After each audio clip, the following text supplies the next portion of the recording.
Good morning. இந்த திருப்பலியானது நன்றிடுதலாக Nitin, jasmine மற்றும் இன்பின் நன்றிடுதலாகவும் பிறந்த நாளை கொண்டாடுகின்ற பரோல்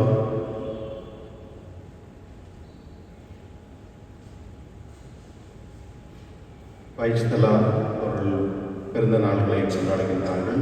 அனிதா, சிசிலியா, மார்டின் மற்றும் மேரி ஸ்டெல்லா எல்லோரும் அவருடைய பர்த்டே கொண்டாடுகின்றார்கள். இங்கே இருக்கிறாங்களா? அனிதா, சிசிலி, மேரி ஸ்டெல்லா, பாரோ, எனவே ஹாப்பி பர்த்டே. மற்றும் மரித்த செல்வகுமார், ஹெரால், பாணிக்கராஜ், ரத்னம்மா, டாமினிக், லூர்து மேரி, ஆந்தனி ஸ்டீஃபன், வெரோனிகா, அமல் ராயன், ஆந்தனி, டேவிட் ராஜ் இவருடைய ஆன்மனுக்காகவும் மற்றும் மர்வின் ஜோஷுவா அவருடைய கருத்துக்களுக்காக இந்த திருப்பலியை கொடுக்கப்படுகின்றது. தந்தை, மகன், தூய ஆவியாரின் பெயராலே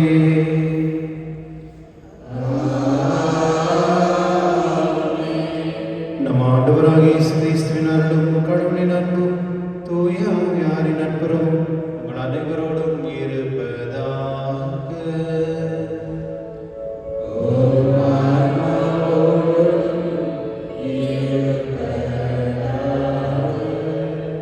கிறிஸ்துவ இந்த தாய் திருச்சியானது மேக்ஸ்மில்லன் கோல்பே அவருடைய திருவிழாவை கொண்டாடுகின்றது.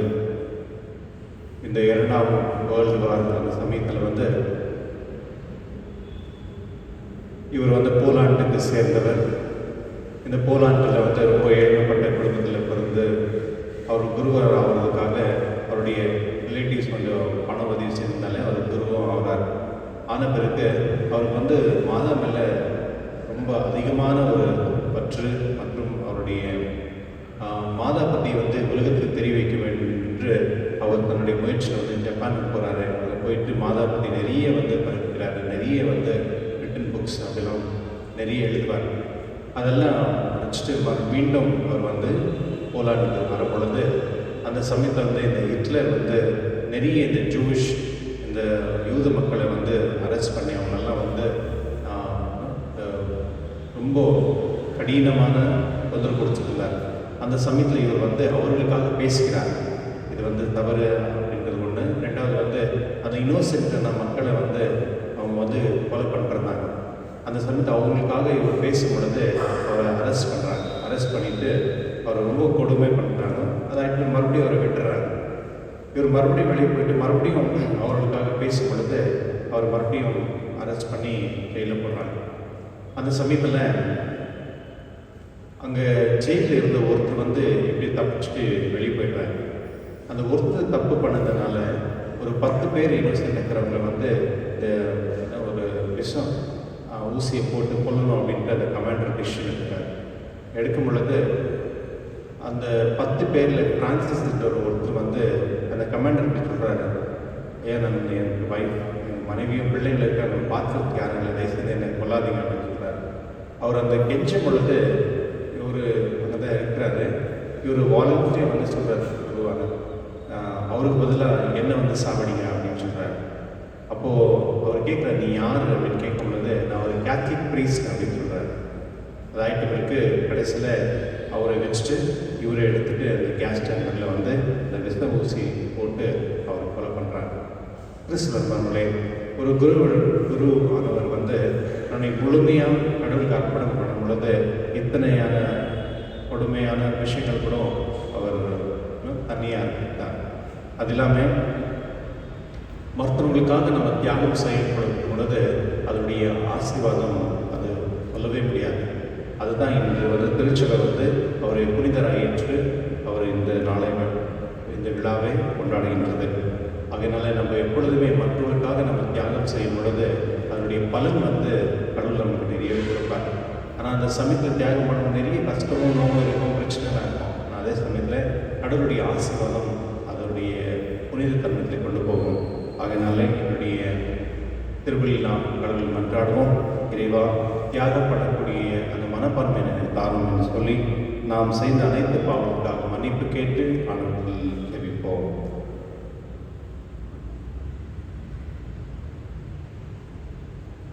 எல்லா வல்ல இறைவனும் சகோதர சகோதரிகளும் நான் பாவி என்று ஏற்றுக்கொள்கின்றேன். கடமை தவறாலும் பாவங்களை செய்தேன். என் பாவமே, என் பாவமே, என் பெரும் பாவமே.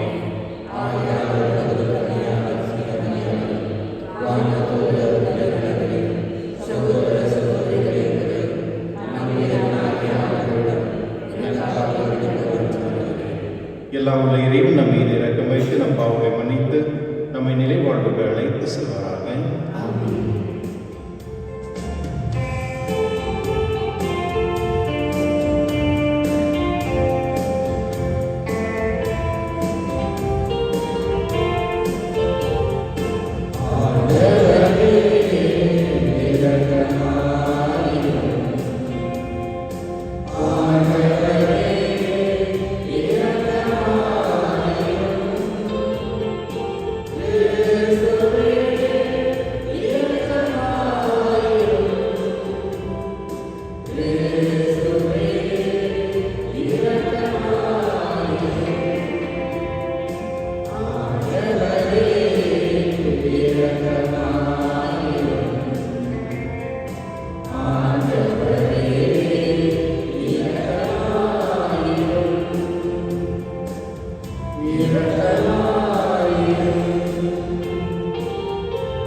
மன்றாடுவோமாக. என்றென்றும் உள்ள எல்லாம் வல்ல இறைவா, உம் தூய ஆவியார் எங்களுக்கு கற்றுத் தந்தவார் உம்மையை தந்தை நாளைக்கு நாங்கள் துணிவு கொள்கின்றோம். நீர் வாக்களித்த ஒருமை பேரான விண்ணக வீட்டுக்கு நாங்கள் வந்து சேரும்படி நீர் தேர்ந்து கொண்ட மக்களுக்கு உரிய மனப்பான்மை எங்கள் விதைகளில் பொழிவுதலுராக. உம்முடைய தூய ஆவியார் ஒன்றில் இறைவனாய் என்று வாழ்ந்து ஆட்சி செய்கின்ற எங்கள் ஆண்டவரும் உம் திருமகனாகிய இயேசு கிறிஸ்து வழியாக உம்மை மன்றாடுகின்றோம்.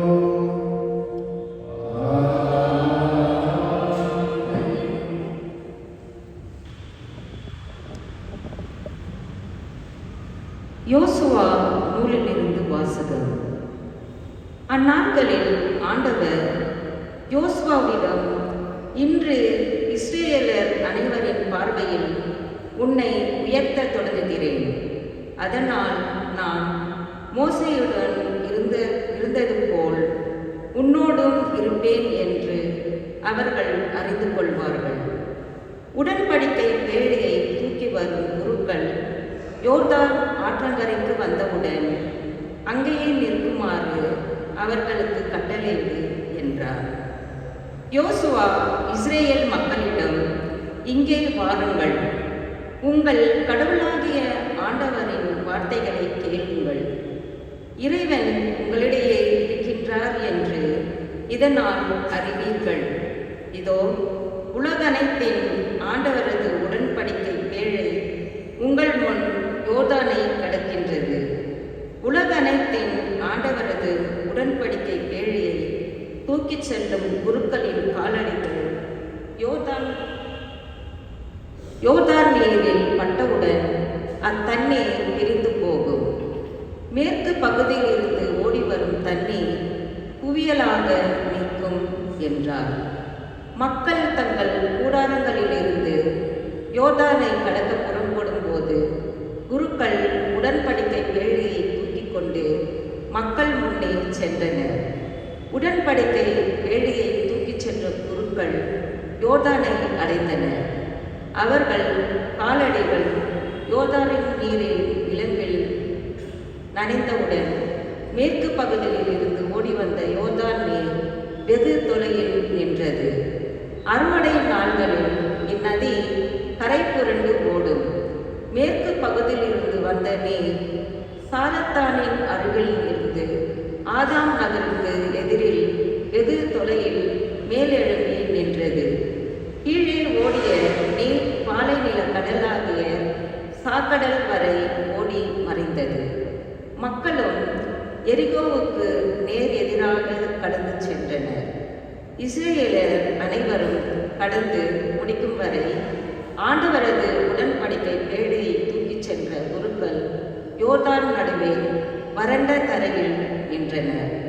எல்லா இஸ்ரேல் மக்களும் அவ்வறண்ட தரை வழியாக நடந்தனர். ஆண்டவர் வழங்கும் அருள்வாக்கு. பதிலுரை பாடல் பல்லவி. அல்லேலூயா. எகிப்து நாட்டை விட்டு இஸ்ரேலர் வெளியேறிய பொழுது வேற்றுமொழி பேசிய மக்களை விட்டு யாக்கோப்பின் குடும்பம் புறப்பட்ட பொழுது யூதா அவருக்கு தூயகம் ஆயிற்று. இஸ்ரேல் அவரது ஆட்சித்தலம் ஆனது. செங்கடல் கண்டது, ஓட்டம் பிடித்தது, யோர்தான் பின்னோக்கி சென்றது. மலைகள் செம்மறி கிடாய்கள் போலும் குன்றுகள் ஆட்டுக்குட்டிகள் போலும் துள்ளி குதித்தன. கடலே, நீ விலகி ஓடும்படி உனக்கு நேர்ந்தது என்ன?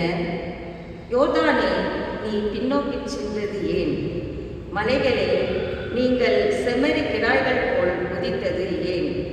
குன்றுகளே, நீங்கள் ஆட்டுக்குட்டிகள் போல் துள்ளியது ஏன்? அல்லேலூயா.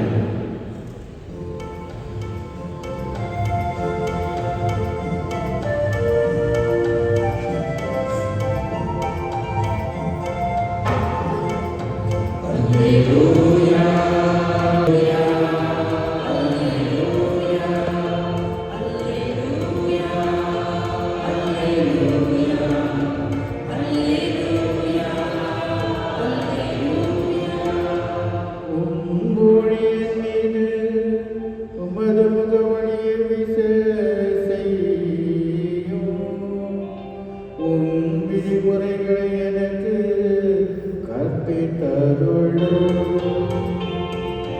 அல்லேலூயா, அல்லேலூயா, அல்லேலூயா, அல்லேலூயா. ஆண்டவர்களோடு இருப்பாராக.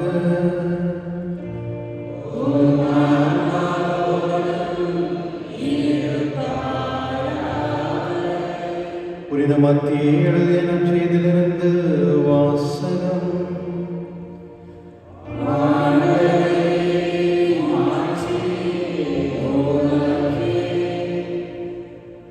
அக்காலத்தில் பேதுரு இயேசுவை அணுகி, ஆண்டவரே, என் சகோதரர்களிடம் ஒருவர் எனக்கு எதிராக பாவம் செய்து வந்தால் நான் எத்தனை முறை அவரை மன்னிக்க வேண்டும்? 7 முறை மட்டுமா என கேட்டார். அதற்கு இயேசு அவரிடம் கூறியது, 7 முறை மட்டுமல்ல, 70 தடவை 7 முறை என நான் உங்களுக்கு சொல்கிறேன். விண்ணரசு பின்வரும் நிகழ்ச்சிக்கு ஒப்பிடலாம். ஒரு அரசர் தம் பணியாளரிடம் கணக்கு கேட்க விரும்பினார். அவர் கணக்கு பார்க்க தொடங்கிய போது அவரிடம் 10,000 தலந்து கடன்பட்ட ஒருவரை கொண்டு வந்தனர். அவன் பணத்தை திருப்பிக் கொடுக்க இயலாத நிலையில் இருந்தான். தலைவரோ அவனையும் அவன் மனைவி மக்களும் அவன் கூறிய உடைமைகளை அவற்றையும் விற்று பணத்தை திருப்பி அடைக்க ஆணையிட்டார். உடனே அப்பணியாளர் அவர் காலில் விழுந்து பணிந்து, என்னை பொறுத்தருள, எல்லாவற்றையும் திருப்பி தந்து விடுகிறேன் என்றார். அப்பணியாளரின் தலைவர் பரிவு கொண்டு அவனை விடுவித்து அவனது கடன் முழுமையையும் தள்ளுபடி செய்தார். ஆனால் அப்பணியாளர் வெளியே சென்றதும் தன்னிடம் 100 தெனாரியம் கடன்பட்டிருந்த உடன்பணியாளரை ஒருவரை கண்டு, நீ பட்ட கடனை திரும்பி தா என கூறி அவரை பிடித்து கழுத்தை நெரித்தான். உடனே அவனுடைய உடன்பணியாளர் காலில் விழுந்து, என்னை பொறுத்தருளுக, நான் திருப்பி கொடுத்து விடுகிறேன் என அவனை கெஞ்சி கேட்டான். ஆனால் அவன் அதற்கு இனியாத கடனை திருப்பி அடைக்கும் வரை அவரை சிறையில் அடைத்தான். அவருடைய உடன்பணியாளர்கள் நடந்ததை கண்டபோது மிகவும் வருந்தி தலைவரிடம் போய் நடந்தவற்றை எல்லாம் விளக்கி கூறினார்கள். அப்போது தலைவர் அவனை வரவழைத்து, பொல்லாதவனே, நீ என்னை வேண்டிக் கொண்டதால் அந்த கடன் முழுவதையும் உனக்கு நான் தள்ளுபடி செய்தேன். நான் உனக்கு இரக்கம் காட்டியது போல் நீயும் உன் உடன்பணியாளருக்கு இரக்கம் காட்டியிருக்க வேண்டும் அல்லவா என்று கேட்டார். அத்தலைவர் சீனம் கொண்டவராய் அனைத்து கடனையும் அவன் அடைக்கும் வரை அவனை வதைப்போரிடம் ஒப்படைத்தார். உங்களில் ஒருவரும் தம் சகோதர சகோதரியை மனதார மன்னிக்கவிட்டால் விண்ணுலகில் இருக்கிற என் தந்தையும் உங்களை மன்னிக்க மாட்டார். இயேசு இவ்வாறு கூறியவற்றை முடித்த பின்பு கலிலியாவை விற்று அகன்று யோர்தானுக்கு யூதேயா பகுதிக்கு சென்றார். கிறிஸ்துவின் நற்செய்தி.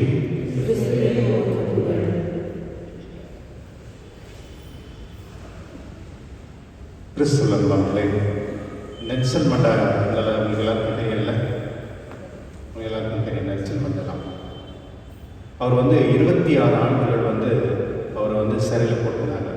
எதற்காக? இந்த கருப்பு மக்கள் அவர் அவங்களுக்கு அந்த காலத்தில் யாருக்குமே ஃப்ரீடம்ன்றதே இருக்கல.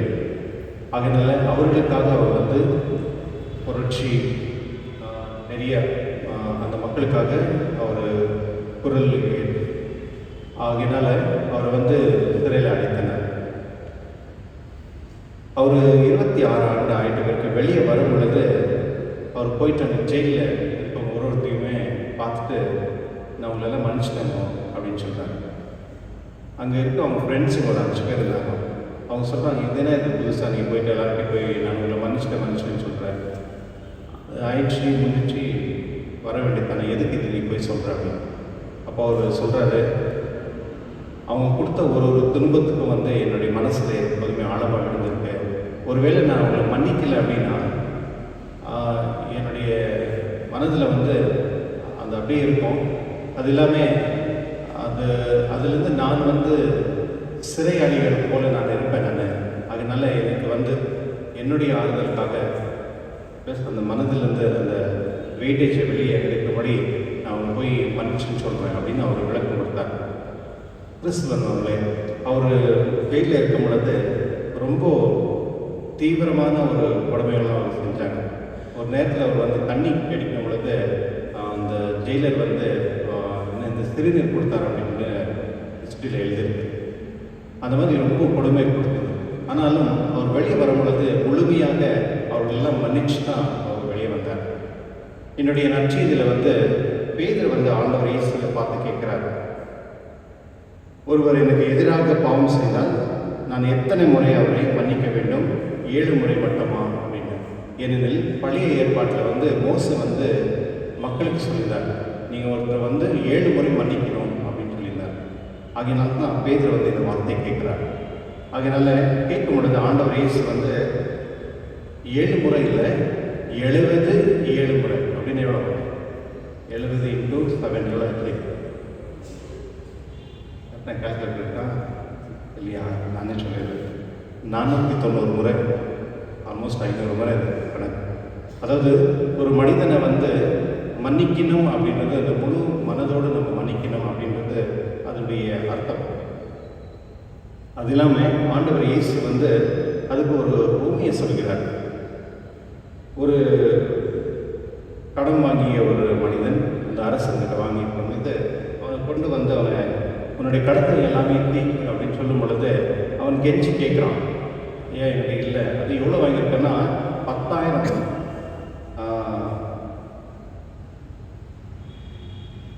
10,000 தலந்து அப்படின்னு, அதாவது தலந்துன்னு அப்படின்னு சொல்கிறது லட்சக்கணக்கு அப்படின்னு சொல்லலாம். லட்சக்கணக்கில் வந்து அவன் கடன் வாங்கியிருக்கான். ஆனாலும் அவன் வந்து கெஞ்சுறான் அந்த அரசன்கிட்ட, தயவுசெய்து எனக்கு ஒரு டைம் கொடுக்கும், நான் வந்து திரும்புகிறேன் அப்படின்னு சொல்லிட்டு. கடைசியில் வந்து அவர் வந்து இறக்க காமிச்சிட்டு விட்டுறார். சரி ஓகேன்னு சொல்லி எல்லாமே அழிச்சிட்டு இருக்கிறார். ஓகே, இனிமேல் நீ கொடுக்கவே வேண்டாம் அப்படின்னு அனுப்பிடுறாரு. ஆனால் அவன் வெளியே வந்த பிறகு அவங்ககிட்ட வாங்கிட்டு வெறும் 100 ரூபாய், ஒரு 1000 ரூபாய் மாதிரி இருக்கலாம். அந்த 1000 ரூபாய்க்காக வந்து அவனுடைய இன்னொரு தொழிலாளிகிட்ட வந்து அவனுக்கு கழுத்தை நெருக்கிறான் அப்படின்னு சொல்கிறார். அவனை பிடிச்சி கழுத்தை நெருக்கி அவனை உள்ளே போடுறாரு, கையில் போடுறாரு. அப்படி சொல்லும் பொழுது அதை பார்த்துட்டு இருந்த மற்ற அந்த தொழிலாளர்கள் வந்து அதை போயிட்டு அந்த அரசன் படி சொல்கிறார், பட் நீ வந்து அவனுக்கு 10 லட்சத்துக்கு மேலே வந்து நீ கடனை நீக்கிட்ட, அவனுக்கு வெறும் 1000 ரூபாய் கொடுக்க வேண்டியது தான், அவனை பாரு இந்த மாதிரி பண்ணான் அப்படின்னு சொல்லிட்டு. மறுபடியும் அந்த அரசன் அவனை கூப்பிட்டு வந்து அவன் கேட்குறாரு, நான் உனக்கு இரக்கம் காட்டுறது போல நீ மற்றவனுக்கு இரக்கம் காட்டுறது இருக்கணும் தானே நீ அப்படின்னு கேட்குறாரு. கடைசியில் வந்து அவனை வந்து அந்த பணம் கொடுக்குற வரையும் அவனை அவனை வந்து என்ன சொல்கிறது, ஜெயிலில் போட்டு அவனுக்கு கொடுக்குற வரையும் நீங்கள் வந்து அவனுக்கு தண்டனை கொடுக்கணும் அப்படின்னு சொல்கிறாங்க. கிறிஸ்து நண்பர்களே, இந்த பொருள் என்ன அப்படின்னா, எத்தனையோ முறை நம்ம கடமைப்பட்ட மன்னிப்பு கேட்குறோம், பாவம் செய்கிறோம். ஒரு முறை நீங்கள் பாவம் செஞ்சிட்டிங்கன்னா அது கம்ப்ளீட்டாக அழிக்கப்படுகிறது. கடவுளால் அது ஞாபகம் வச்சுக்க முடியாது. கடவுளால் எல்லாமே ஞாபகம் வச்சுக்க முடியாது தானே. ஆனால் ஒரு மனிதன் வந்து பாவம் செஞ்சிட்ட பிறகு பாவம் செஞ்சு போயிட்டு நீங்கள் வந்து அந்த மன்னிப்பு கேட்டுட்டீங்கன்னா அந்த கடவுள் வந்து அந்த குருக்கள் வந்து அந்த அப்சல்யூஷன் கொடுத்த பிறகு கடவுளால் வந்து நம்ம செஞ்ச பாவத்தை அவர் வந்து ஞாபகம் வச்சுக்க முடியாது. பாருங்களேன், எத்தனை பெரிய ஒரு ஆசீர்வாதம். கிறிஸ்துவன்மார்களே, நிறைய முறை நம்ம என்ன பண்ணுறோம்னா, நம்ம வந்து மற்றவங்கள்ட்ட மன்னிப்பு கேட்கறதுக்கு நம்ம விருப்பப்படுறோம், மற்றவங்க நம்மளை வந்து மன்னிக்கணும்னு விருப்பப்படுறோம். ஆனால் மற்றவங்களை நம்ம மன்னிக்கிறதுக்கு நம்ம விருப்பப்படுறது, அது எந்த விதத்தில் நியாயம்? அதுதான் என்னுடைய இந்த ஆண்டவர் இயேசு கொடுக்குற இந்த ஒரு நிகழ்ச்சி. ஒரு மனிதன் வந்து கடன் வாங்கிட்டு அந்த கடத்தினெல்லாம் கடவுள் தீர்த்துட்டாரு. ஆனால் அவனுக்கு கொடுக்க வேண்டிய கடத்தை வந்து தீக்காதனால அவனை போயிட்டு கழுத்து நெருக்கிறார். அப்போ சில நேரத்தில் நம்ம கூட நம்ம அப்படி தான் செய்கிறோம். நம்ம வந்து கடவுள்கிட்ட நம்ம மன்னிப்பு கேட்குறோம், கடவுள்கிட்ட முழுமையாக மன்னிப்பு கொடுக்குற நம்ம ஏற்றுக்கொள்கிறோம். ஆனால் நம்மளுக்கு தவறு செய்தவங்களை நம்ம மன்னிக்கிறது. அப்போ கடவுள் நம்மளை என்ன பண்ணுவார்? நான் ஏற்கனவே ஒன்று மன்னிச்சிருக்கேன், ஆனால் நீ வந்து மற்றவங்களை மன்னிக்காதனால முழுமையும் அந்த மன்னிப்புக்கு நீ கேட்ட இல்லையா, அது முழுமையும் மறுபடியும் உனக்கு திரும்ப வரும், அதுக்கு எல்லாமே நீ தான் கணக்கு கொடுக்கணும் அப்படின்னு கேட்குறேன். அது முடியுமா நம்மளால்? கிறிஸ்தவர்களே, நம்முடைய வாழ்க்கையில் வந்து மன்னிப்புன்றது வந்து ஒரு பெரிய ஆசீர்வாதம். இது கத்தோலிக்க திருச்சபையில் மட்டும்தான் இந்த மன்னிப்புன்றது ஒரு கான்செப்டே. ஆண்டவர் இயேசு கூட ஒரு சிறுல இருக்க கூட அந்த நேரத்தில் கூட மக்களை பார்த்து கடலில் வாங்க ஜெபம் செய்கிறார். ஆண்டவர் இவர் என்ன செய்யறாங்க அவருக்கே தெரியாது, அவங்களை மன்னித்து விடுங்க அப்படின்னு சொல்றாரு. இதுதான் முழுமையான மனித தன்மை. இதோடு கடவுளுடைய ஆசீர்வாதம் இருந்தால் மட்டும்தான் இதை செய்ய முடியும். ஒருத்தர் வந்து இன்னொருத்தர் மன்னிக்க முடியும் அப்படின்னா அவர்கிட்ட வந்து கடவுளுடைய அருள் இருக்கணும், அப்போ தான் அதை செய்ய முடியும். கிறிஸ்துவனுடைய நம்முடைய வாழ்க்கையில் வந்து நிறைய இந்த மாதிரி சந்தர்ப்பங்கள் நமக்கு கிடைச்சிட்டே இருக்கும். மற்றவங்களுக்கு மன்னிக்கிறதுக்கும் இல்லை நம்ம செஞ்ச பாவத்துக்கு கடவுள்கிட்ட மன்னிப்பு கேட்கறதுக்கும். அதனால தான் எப்பொழுதுமே நம்ம செஞ்ச பாவத்தை போயிட்டு நம்ம அறிக்கை எடுக்கும் பொழுது கடவுள் முழுமையாக நம்மளை மன்னிக்கிறார். அது ஒரு பெரிய ஆசீர்வாதம். இன்றைக்கி வந்து நிறைய டாக்டர்ஸ், சைக்காலஜிஸ்ட் டாக்டர்ஸ் என்ன சொல்கிறாங்கன்னா, கிறிஸ்தவத்தில் வந்து நிறைய பிரச்சனை இல்லை. கத்தோலிக்க திருச்சபையில் இருக்கவங்க அது ஒரு சர்வே பண்ணாங்க. அப்ராடில் வந்து நிறைய இந்த நர்சஸ் எல்லாம் வந்து போயிட்டு வேலை செஞ்சுருந்தாங்களே, அவங்கள வந்து 60 இயர்ஸ் ஆகிட்ட பிறகு ஒரு சர்வே எடுத்தாங்க. யார் ரொம்ப பீஸ்ஃபுல்லாக இருக்கிறாங்களோ, சந்தோஷமாக இருக்கிறாங்க அப்படின்னு சொல்லி ஒரு சர்வே எடுத்தாங்க. அதில் வந்து இந்த கத்தோலிக்க திருச்சபையில் இருக்கவங்க மட்டும்தான் ஹாப்பியாக இருக்கிறாங்க. அவங்களுக்கு வந்து இந்த சைக்காலஜிக்கல் டிஸார்டர் இல்லை. ஏன் அப்படின்னு சொன்னால் அவங்க வந்து ரெகுலராக மாஸ்க் போயிருக்காங்க. நர்ஸுங்கெல்லாம் மாஸ்க் போயிருக்காங்க. அது எல்லாமே ரெகுலராக அவங்க கன்ஃபியூஷன் போயிருக்காங்க. அப்போது டாக்டர்ஸ் வந்து ஒரு கன்ஃபியூஷன் வந்தாங்க, கத்தோலிக்க திருச்சபையில் இருக்கவங்க மட்டும் எப்படி வந்து அவங்களுக்குள்ள அந்த எதாவது கஷ்டம் நோய் இதை கூட அதை ஏற்றுக்கிறாங்க, ப்ளஸ் அவங்க ஒரு பீஸ்ஃபுல்லாக இருக்கிறாங்களே அப்படின்ட்டு அவங்க ஒரு முடிவு வந்தாங்க. கடைசியில் அந்த ஆராய்ச்சி பண்ணும் பொழுது தான் தெரிஞ்சது அவங்களுக்கு. அவங்க வந்து தினந்தோறும் வந்து திருவள்ளிக்கு போகிறாங்க, பாவ செஞ்சுருக்காங்க. அது கத்தோலிக்க திருச்சபையில் மட்டும்தான் அப்படின்னு. கிறிஸ்துவ நண்பர்களே, இந்த மாதிரி ஒரு வாய்ப்பு வந்து கடவுள் நம்மளுக்கு கொடுத்துருக்காரு. கடவுள்கிட்ட நம்ம கேட்கும் பொழுது கடவுள் நம்மளை மன்னிக்கிறார் முழுமையாக, என்ன மாதிரி பாவம்னாலும். ஒன்று. ரெண்டாவது வந்து நம்ம மற்றவர்கள் நம்மளுக்கு தவறு செய்யும் பொழுது அவர்களையும் அதுபோல் நாம் பார்த்துக்கப்படணும், நம்முடைய கடமையாக இருக்கின்றது. அதனாலே என்னுடைய திருப்பில் நாம் கடவுள் ஜெபிப்போம். இறைவா, எங்கள் பாவங்களை நீ மன்னிப்பதற்காக நன்றி செலுத்தி நாமும் மற்றவர்கள் பாவங்களை மன்னிக்கக்கூடிய தன்மை நமக்கு தந்துள்ளோம். எப்படி வந்து அந்த கோல்வை வந்து அவர் மற்றவர்களுக்காக போயிட்டு தியாகம் செஞ்சார். அவர் யாரோ ஒருத்தர் செஞ்ச தவறு, அந்த தவறுக்கு யாரோ ஒருத்தருக்கு இன்னொருத்தருக்கு தண்டனை, அந்த தண்டனையை வந்து அவர் ஏற்றுக்கொண்டு அவரை வெற்றி விடுங்க அப்படின்னு சொல்கிறார். அவரை வந்து புனித தன்மைக்கு வந்து ஏற்றும் பொழுது ஜான் பால் சொல்கின்ற அந்த சமயத்தில் வந்து அந்த பிரான்சிஸ் அவங்க மனைவி பிள்ளைகளை கூட்டு போயிட்டு அந்த பட்டம் கொடுக்கும் பொழுது, புனித தன்மை கொடுக்கும் பொழுது அவரும் அந்த நேரத்தில் இருந்தார். கிறிஸ்துவ நண்பர்களே, இதோ இந்த மாதிரி ஒரு ஆசீர்வாதம் திருச்சபையில் மட்டும்தான் நம்ம கடவுள் கொடுத்துருக்கிறார். ஆகையினால எப்பொழுதுமே நம்ம பாவம் செய்யணும் போகிறதுக்கும் மற்றும் மற்றவர்கள் மன்னிப்பு கொடுக்கக்கூடிய தன்மை நம்மளுக்கு கடவுள் நம்ம கொடுக்கும்படி திருவள்ளுவர் மன்றாடுவோம்.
சகோதரர்களுடைய நம்ம நேரம் கொடுக்கும் திருவள்ளி எல்லாவுடைய தந்தையாக இறைவனுக்கு ஏற்றதாகும்படி ஜெபியுங்கள்.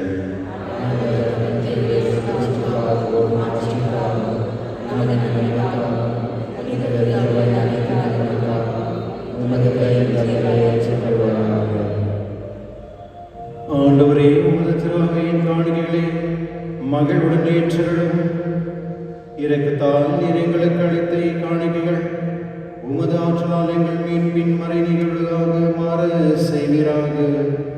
எங்கள் ஆண்டவராக கிறிஸ்து வழியாக உம்மை மன்றாடுகின்றோம்.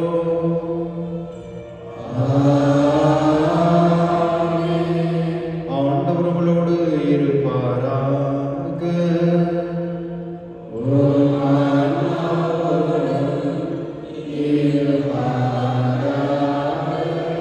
இதை எங்களை ஆண்டவரிடம் எழுப்புங்கள்.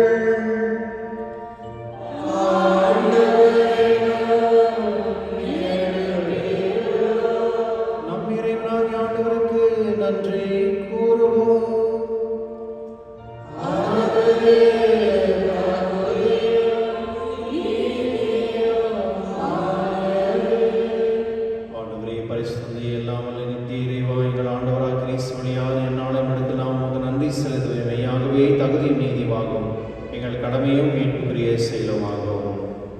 இயேசு மனிதனின் பிள்ளைகளை கண்டு இறக்கமுற்று கண்ணியமரமிருந்து பிறக்க திருமணமானார். சிலுவையில் பாடுபட்டு எங்களை நித்திய சாவிலிருந்து விடுவித்தார். இறந்தோரும் இறந்த விழித்தெழுந்து நித்திய வாழ்வை எங்களுக்கு அளித்தார். ஆகவே தூதர் ஆதி தூதரும் அரியணை சொல்வோர் ஆட்சியரும் மற்றும் மாநகரசனியானிகள் அனைவரோடும் சேர்ந்து நாம் உமது மகிமையை புகழ்ந்து பாடி முடிவின்றி சொல்வதாவது.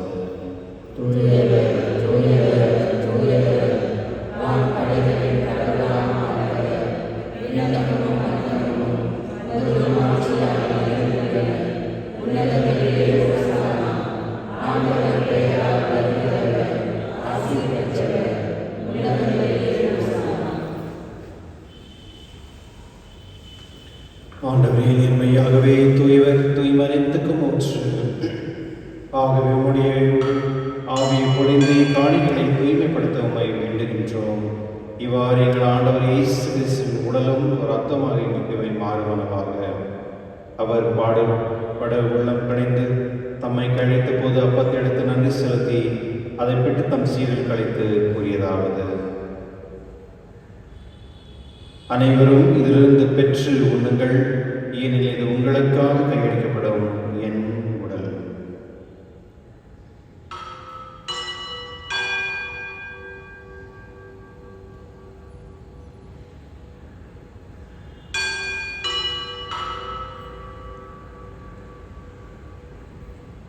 அவனும் இரவிருந்தி அருந்திய பின் கிண்ணத்தை எடுத்து மீண்டும் நமக்கு நன்றி கூறி தம் சீரில் கழித்தவர் கூறியதாவது: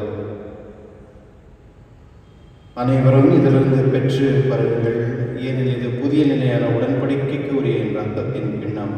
இது பாவ மன்னிப்புக்கென்று உங்களுக்காக பலருக்காகவும் சிந்தப்படும். இதை நினைவாக செய்யுங்கள்.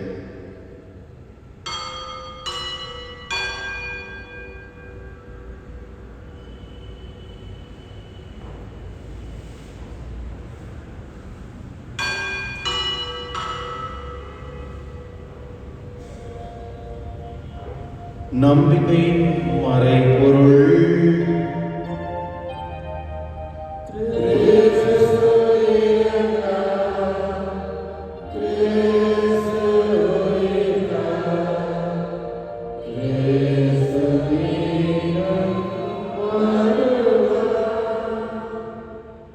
ஆகவே ஆண்டவரே, நாங்கள் கிறிஸ்து இறைப்பினை உயிர்ப்பின் நினைவு கூர்ந்து வாழும் தரும் அப்பத்தை மீட்பளிக்கும் கிண்ணத்தை உமக்கு ஒப்புக்கொடுக்கின்றோம். உம் திரும்ப நின்று உமக்கு ஊழியம் புரிய தகுதிகளை எங்களை ஏற்றுக்கொண்டீர். எனவே உமக்கு நன்றி செலுத்துகின்றோம்.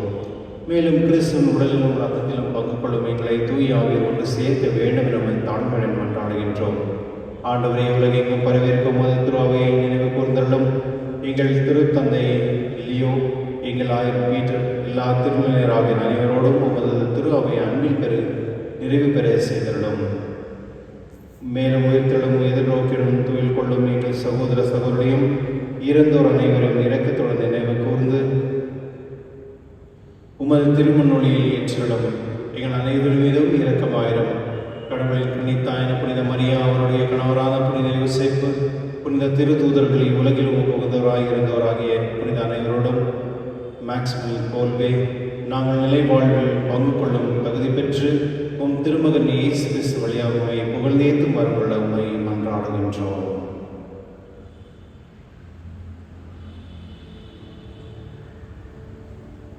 இவர் வழியாக இவரோடு இவரில் எல்லாம் வல்ல இறைவனாகிய தந்தையே, தூயாவியாரின் ஒன்றிப்பில் எல்லா புகழும் ஆட்சியும் என்றென்றும் உமக்கு உரியதே.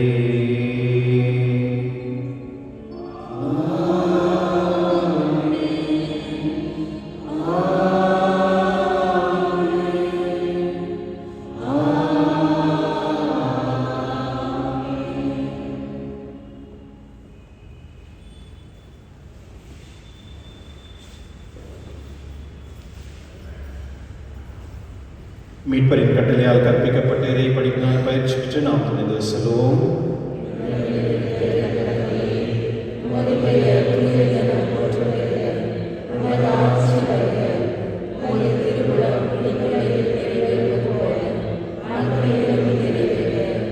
திருவிழா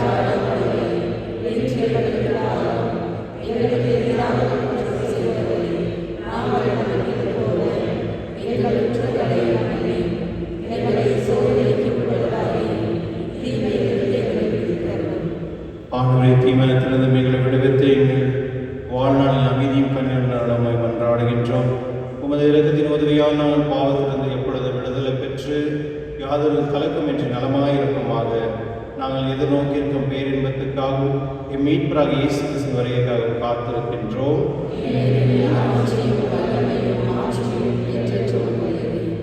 ஆண்டவரே, இயேசு கிறிஸ்துவே, அமைதியை உங்களுக்கு விட்டு செல்கிறேன், என் அமைதியை உங்களுக்கு அளிக்கின்றேன் என்று திருத்தூதர்களுக்கு மொழிந்தீரே. எங்கள் பாவங்களை பாராமல் உமது திரு அவையின் நம்பிக்கை கண்ணோக்கி உமது திருவுளத்திற்கு ஏற்ப அதற்கு அமைதியும் ஒற்றுமையும் அளித்தல்வீராக. என்றென்று வாழ்ந்து ஆட்சி செய்கின்றவர் நீரே. ஆண்டவருடைய அமைதி உங்களோடு என்றும் இருப்பதாக. ஒருவருக்கொருவர் அமைதியை பகிர்ந்து கொள்வோம்.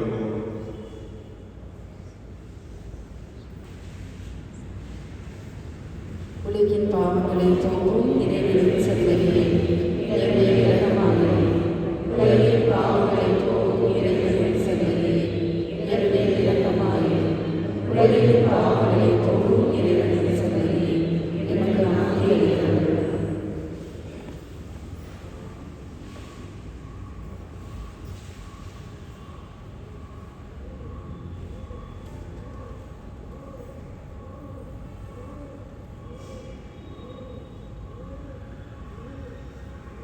இதோ இறைவனின் செம்மறி, இதோ உலகின் பாவங்களை போக்குபவர். செம்மறின் விருதுக்கு அழைக்க பெற்றோர் பேறு பெற்றோர்.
விண்ணகம் ஒழிய செய்கின்ற பிறரன்பும் உமது அரசின் வருகைக்கான எதிர்நோக்கி எம்மை பயணிக்க செய்வதாக.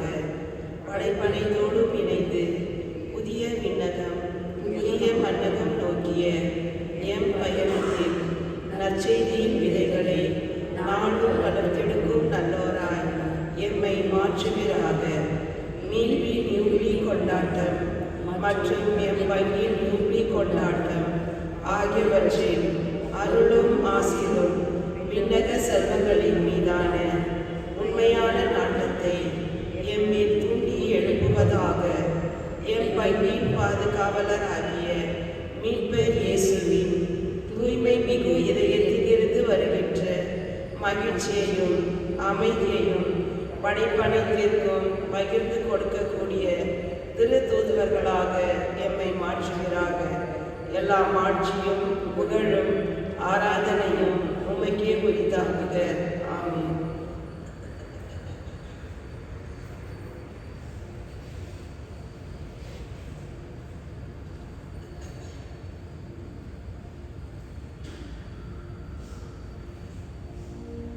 மன்றாடுவோமாக.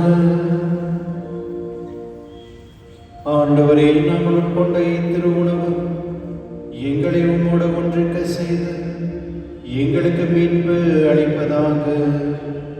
அது எங்களை உமது உண்மையின் ஒளியில் உறுதிப்படுத்துவதாக. எங்கள் ஆண்டவராகிய கிறிஸ்து வழியாக உம்மை மன்றாடுகின்றோம்.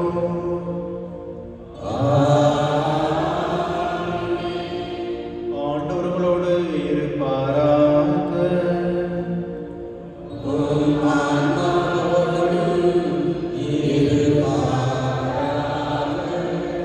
எல்லாம் வல்ல இறைவன் தந்தை மகன் தூய ஆவியார் அனைவரையும் ஆசீர்வதிப்பாராக.